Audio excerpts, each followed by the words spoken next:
अस्सलाम वालेकुम friends, welcome back to my channel gaming वाला भाई। आज का जो हमारे बिल्ड है वो है Ryzen 5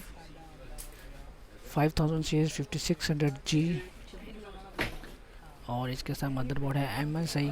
B450M Max ATX board है ये,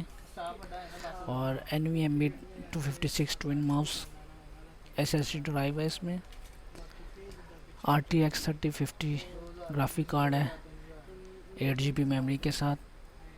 all gaming supported, 650 power supply Corsair,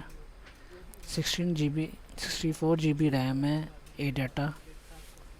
3200 megahertz और रेड ड्रैगन का केस है।